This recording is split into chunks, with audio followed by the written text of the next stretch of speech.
ಸಾಮಾಜಿಕ ವೈದ್ಯರಿಗೊಂದು ಸಲಾಂ.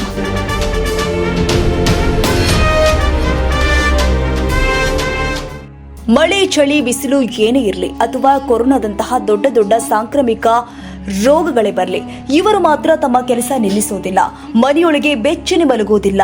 ಅದೆಂಥದ್ದೇ ಪರಿಸ್ಥಿತಿ ಇರಲಿ, ಕೈಯಲ್ಲಿ ಪೊರಕೆ ಹಿಡಿದು ರಸ್ತೆಗೆ ಇಳಿಯುತ್ತಾರೆ. ಒಂದು ದಿನ ಇವ್ರ್ಯಾರು ಕೆಲಸ ಮಾಡದಿದ್ರೆ, ಬೀದಿಗಿಳಿಯದಿದ್ರೆ ನಾವ್ಯಾರು ರಸ್ತೆಯಲ್ಲಿ, ಮಾರ್ಕೆಟ್ನಲ್ಲಿ, ಬಸ್ ನಿಲ್ದಾಣದಲ್ಲಿ ಓಡಾಡಲು ಕೂಡ ಸಾಧ್ಯವೇ ಇಲ್ಲ. ಹೌದು, ಇವರೇ ನಮ್ಮ ನಗರವನ್ನ ಸ್ವಚ್ಛಗೊಳಿಸಿ ನಮಗಾಗಿ ತಮ್ಮ ಸುರಕ್ಷತೆಯನ್ನು ಬದಿಗಿಟ್ಟು ಪೌರ ಕಾರ್ಮಿಕರು. ಎಸ್, ಇವರೇ ಸಾಮಾಜಿಕ ವೈದ್ಯರು.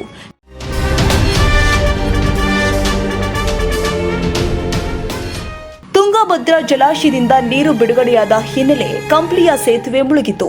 ನೀರಲ್ಲಿ ಕಸ, ತ್ಯಾಜ್ಯ ವಸ್ತುಗಳು ಸೇತುವೆಗೆ ಬಂದು ಅಡ್ಡಲಾಗಿ ಕುಳಿತಿತು.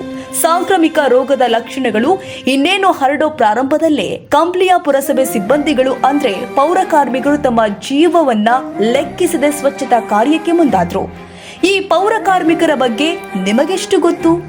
ನಮ್ಮ ನಗರಗಳು, ನಮ್ಮ ಮನೆಯ ಬೀದಿಗಳು, ನಾವು ಓಡಾಡೋ ಸ್ಥಳಗಳು ಸ್ವಚ್ಛವಾಗಿರಲು ಇವರೇ ಪ್ರಮುಖ ಕಾರಣಕರ್ತರು. ಅಷ್ಟೇ ಯಾಕೆ, ನೀವೆಲ್ಲ ಸಂಚರಿಸೋ ಕಂಪ್ಲಿ ಗಂಗಾವತಿ ಸಂಪರ್ಕ ಸೇತುವೆಗೆ ಕಸ ಅಡ್ಡಲಾಗಿ ಕುಳಿತಾಗ ಸರಿಯಾದ ಸಮಯಕ್ಕೆ ಬಂದು ಕಸವನ್ನ ತೆಗೆದು ಹಾಕದಿದ್ರೆ ಸೇತುವೆ ರಕ್ಷಣಾ ಕಂಬಿಗಳು ಮುರಿದು ಬೀಳೋದು ಅಕ್ಷರಶಃ ಸತ್ಯ. ಒಂದೆಡೆ ನೋಡೋದಾದ್ರೆ ಸೇತುವೆ ರಕ್ಷಣೆಯಲ್ಲಿ ಪ್ರಮುಖ ಪಾತ್ರ ಕಂಪ್ಲಿಯ ಪೌರ ಕಾರ್ಮಿಕರದ್ದೇ ಆಗಿರುತ್ತೆ. ಅಷ್ಟೇ ಅಲ್ಲ, ನಾವು ಗಣೇಶ ಹಬ್ಬ, ದೀಪಾವಳಿ ಮಾಡಿ ರಸ್ತೆಯಲ್ಲಿ ಕಸ ಎಸೆದು ಮನೆಗೆ ಹೋಗ್ತೀವಿ. ಬೆಳಿಗ್ಗೆ ಆ ಕಸ ಕಾಣಿಸುವುದಿಲ್ಲ ಅಂದ್ರೆ ಅದಕ್ಕೆ ಇವರೇ ಕಾರಣ. ನಾವು ಕೆಲಸಕ್ಕೆ ಹೋಗ್ತೀವಿ, ನಮಗೆ ವಾರದ ರಜೆ, ಹಬ್ಬಗಳ ರಜೆ ಎಂಬ ಸವಲತ್ತುಗಳು ಇವೆ ಅಲ್ವಾ?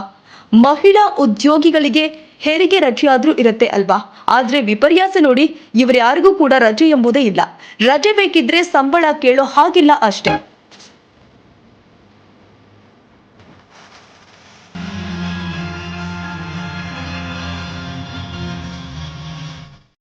ಪೌರ ಕಾರ್ಮಿಕರ ಪರಿಸ್ಥಿತಿ ಹೇಗಿರುತ್ತೆ ಗೊತ್ತಿದ್ಯಾ? ಬೆಳಿಗ್ಗೆ 5 ರಿಂದ 6 ಗಂಟೆ ಕೆಲಸಕ್ಕೆ ಹಾಜರಾಗುವ ಇವರಿಗೆ ಕುಡಿಯಲು ನೀರು, ಬಳಸಲು ಶೌಚಾಲಯ, ಬಟ್ಟೆ ಬದಲಿಸಲು ಒಂದು ಪುಟ್ಟ ಕೊಠಡಿ ಕೂಡ ಇರಲ್ಲ. ಅದರಲ್ಲೂ ಮಹಿಳಾ ಪೌರ ಕಾರ್ಮಿಕರ ಪರಿಸ್ಥಿತಿ ಊಹಿಸಲು ಅಸಾಧ್ಯ. ಶಕ್ತಿ ಹೆಣ್ಣು, ಯುಕ್ತಿ ಹೆಣ್ಣು, ಈ ನಮ್ಮ ಮಣ್ಣಿನ ಕೀರ್ತಿ ಹೆಣ್ಣು. ನೀ ಮಾಡುವ ಈ ತ್ಯಾಗಕ್ಕೆ ಸಾಟಿ ಇಲ್ಲ, ನೀ ಸಾಧಿಸು. ನಗರದ ಅಸ್ವಚ್ಛತೆಯನ್ನ ಕ್ಷಣಾರ್ಧದಲ್ಲಿ ಶುದ್ಧೀಕರಿಸುವ ಸಾಮಾಜಿಕ ವೈದ್ಯರಿಗೆ ಗೌರವ ನಮನ ಹಾಗೂ ಸಮಾಜಕ್ಕೆ ಅಗತ್ಯವಿರುವ ಇವರಿಗೆ ಅತ್ಯಗತ್ಯ ಸೌಲಭ್ಯ, ಸೌಕರ್ಯವನ್ನ ಸರ್ಕಾರ ನೀಡಲಿ ಎಂಬುದು ನಮ್ಮ ಸಿದ್ದಿ ಟಿವಿಯ ಒತ್ತಾಯ. ರಘುವೀರ್, ಸಿದ್ದಿ ಟಿವಿ, ಕಂಪ್ಲಿ. ನುಗ್ಗು ನುಗ್ಗು ಮುನ್ನುಗ್ಗು, ನೀ ನಿನ್ನ ಈ ಗಮ್ಯ ಸಾಧಿಸಲು ಕಾದಿದೆ ಈ ದೇಶವೇ.